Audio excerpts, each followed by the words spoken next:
Saudara-saudari, marilah kita mendengarkan renungan dengan judul Kuasa Yesus dari mana?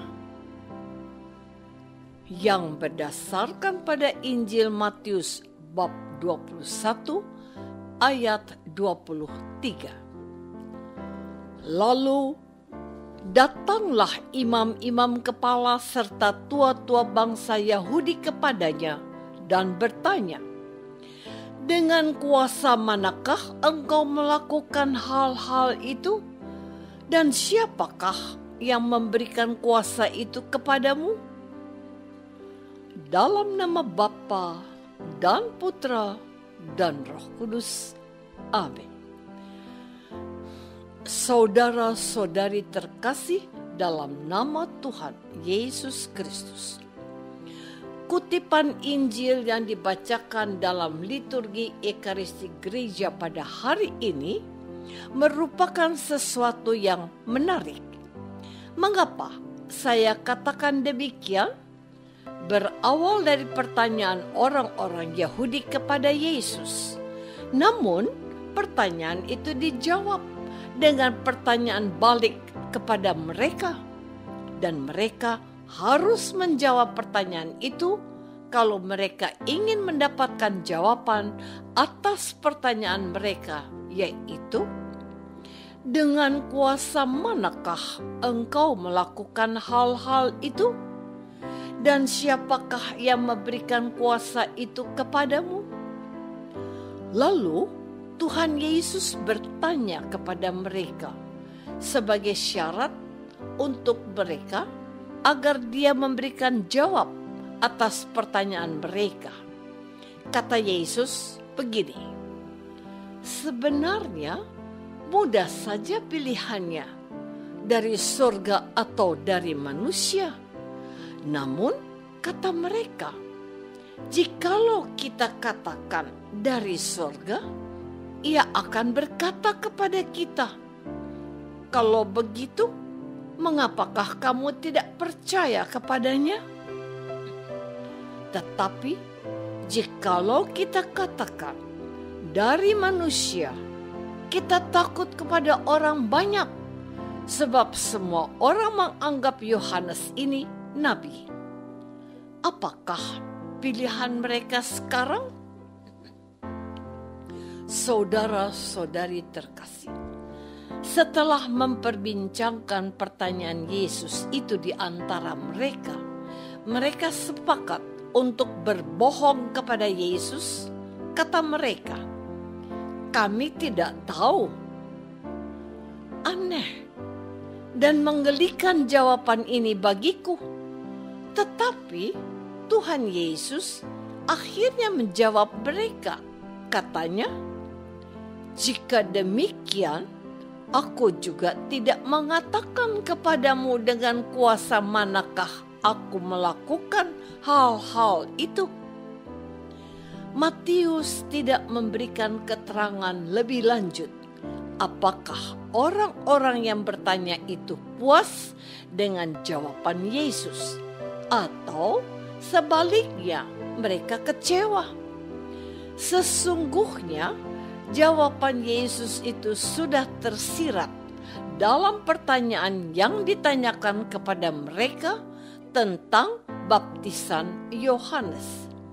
Bukankah hal-hal yang dikerjakan oleh Yesus itu membuat banyak orang bahagia? Orang lumpuh berjalan, orang buta melihat, orang sakit sembuh.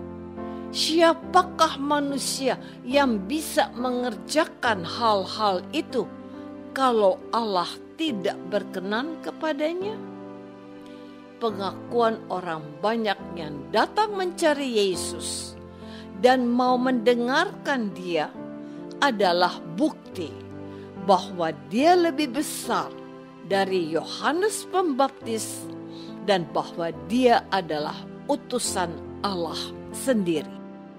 Saudara-saudari terkasih, bacaan liturgi pada hari Senin dalam pekan ketiga masa Advent ini menghantar kita pada pengenalan kita pada sosok Yesus yang penuh kuasa, dan kuasanya itu dipertanyakan oleh para imam dan tua-tua bangsa Yahudi. Untuk membantu pada pendengarnya, penginjil Matius menarik perhatian kita pada pengakuan terhadap nabi terakhir Yohanes Pembaptis yang mengajak orang bertobat dan dibaptis di Sungai Yordan. Yohanes yang diperkenalkan kepada para penanyanya ini sebagai pribadi yang dikagumi oleh orang banyak dan diterima sebagai nabi. Nabi Yohanes inilah juga orang yang telah membaptis Yesus. Dan pada saat ia dibaptis di Sungai Yordan, terdengarlah suara dari surga. Inilah anakku yang kukasihi, kepadanyalah aku berkenan. Matius bab 3 ayat 17. Yohanes yang diakui orang banyak sebagai nabi ini adalah sosok rendah hati yang tidak merasa dirinya paling penting karena tampilannya, melainkan ia mengatakan sebuah kebenaran yang harus diketahui baik oleh para muridnya maupun orang banyak yang datang kepadanya untuk dibaptis. Penginjil Yohanes menulis kesaksian Nabi Yohanes Pembaptis begini: "Lihatlah, anak domba Allah yang menghapus dosa dunia. Dialah yang kumaksud ketika kukatakan, kemudian daripadaku akan datang seorang yang telah mendahului aku, sebab dia telah ada sebelum aku, dan aku sendiri pun mula-mula tidak mengenal dia. Tetapi untuk itulah aku datang dan membaptis dengan air, supaya ia dinyatakan kepada Israel." Jelaslah bahwa para penanya Yesus ini harus tahu akan peran penting Yohanes yang membaptis orang-orang yang datang kepadanya. Tujuan akhirnya supaya mereka bertemu dengan Yesus, Sang Anak Domba Allah yang menebus dosa dunia.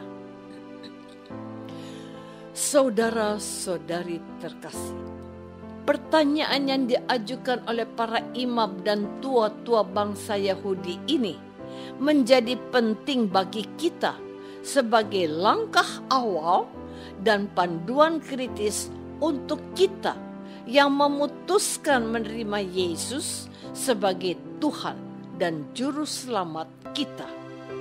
Bahkan Tuhan Yesus sendiri melakukan hal yang sama ketika ia bertanya kepada para muridnya, "Menurut orang banyak, siapakah aku ini?"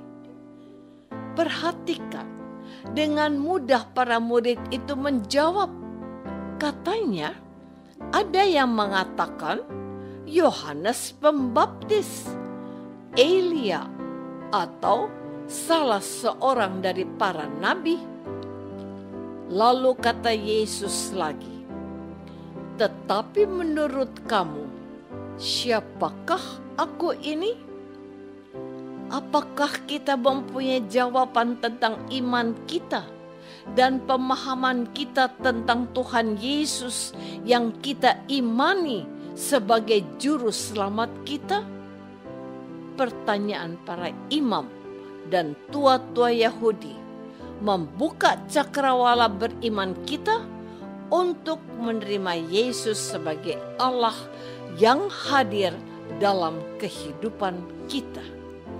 Ia memberkati hidup kita.